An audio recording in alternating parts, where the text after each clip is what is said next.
This is going to become a weekly thing where I come on here and I'm going to teach something of value for virtual assistants, social media managers, and content creators. So if you're a YouTuber and you're trying to make money, I can help. Let's talk about something today, though. Let's talk about a growth mindset, and let's talk about what it takes to have a growth mindset. It's pretty straightforward. So first thing is, what is a growth mindset? I mean, when you hear growth mindset, what comes to mind for you? What do you think of? What crosses your mind? Well, I mean, I can tell you that it does not mean to stay positive. A lot of people think that that's what it means, but it definitely does not mean that. Now, a growth mindset can be about believing in the potential for development and that learning a new skill comes from practice and perseverance. It's not just simply natural talent. So you can practice things to become better at them and to grasp this growth mindset issue. Um, there are 5 growth mindset myths that I want to share with you today. So the first one is that mindsets are either or, and that's just simply not true. So when we first learn about the growth mindset, the tendency is to try and identify with one or the other. Okay. And after all, that just seems like a binary concept, right? With 2 beliefs to choose from: growth mindset or fixed mindset. But the truth is that mindsets aren't generally either or. Most of us sit on a spectrum somewhere in between a growth and a fixed mindset. And that's just the truth. That's just how it works. I see this with my clients all the time. They have this idea that they're either going to be on one side or the other, and usually they're in between. So another one is that an organization can have a mindset. Now this is another challenge presented by growth mindset culture, and it's a myth. Organizations cannot have a growth mindset. They can't have any kind of mindset. Now, inspired leaders, they often claim our organization has a growth mindset, but it just typically isn't true. Organizations are made of people with individual people. They each have their own mindset. So an organization can seek to foster and develop growth mindsets in individuals, but as part of their company values, but a business itself cannot have a growth mindset. That's just not possible. Now, a growth mindset and a positive mindset are the same thing. That's another myth. A growth mindset is not simply remaining positive. A growth mindset is about believing in the potential for development and that learning a new skill comes from practice and perseverance. As I said earlier, it's not just simply natural talent.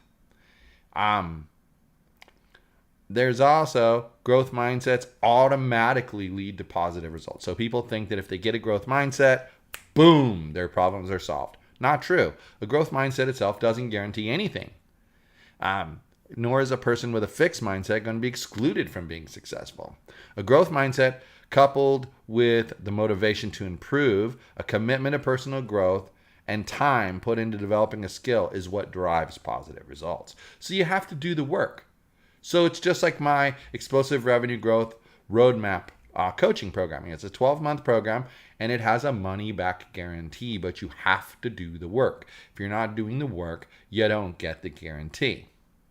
Then the last myth is that everyone has unlimited potential. Now, the truth is, not everyone is capable of absolutely everything.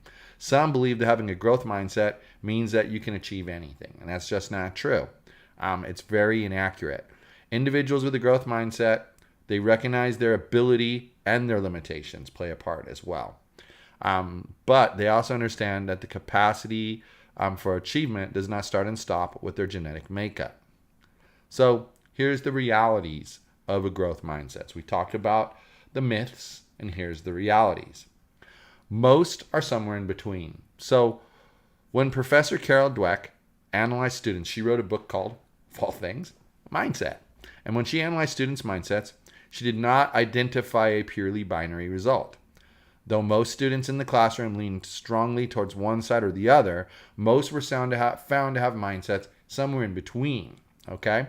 They were in the middle. Now, they might believe, for example, that their ability to improve at math comes down to teaching strategies and their own attention, and that commitment to learning process. Well, they might even believe that their reading and writing abilities are inherent. The same observations can be made in the workplace. So the next one is it's just more than about effort. So she also noted that as growth mindsets are embraced by the leader and educators alike, that many seem to believe that it all comes down to effort.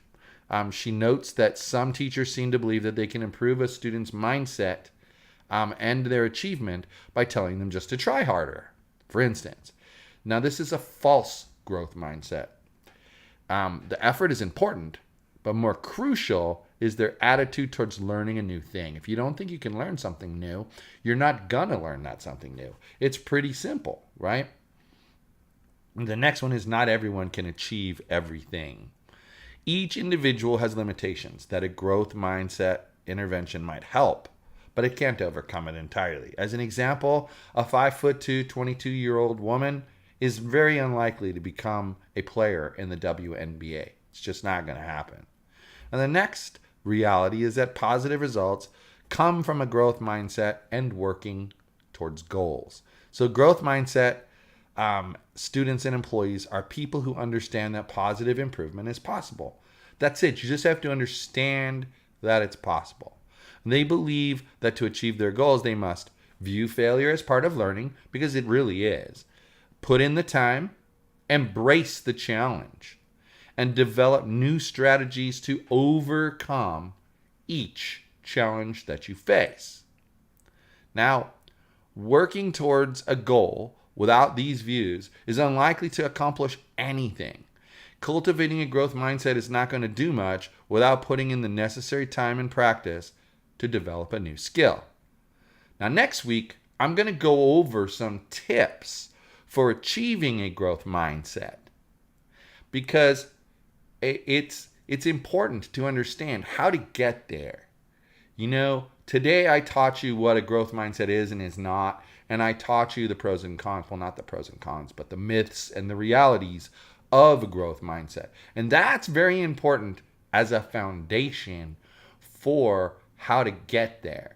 Now, again, it's probably not possible for every single person to have and achieve a growth mindset, because there are people who just don't think they're smart enough to learn things. And that just is what it is. There's nothing that any of us can do to force them into a growth mindset. So if you want more video content like this one, don't forget to subscribe to our YouTube channel. It's at toptiercoachingservices.com/YouTube.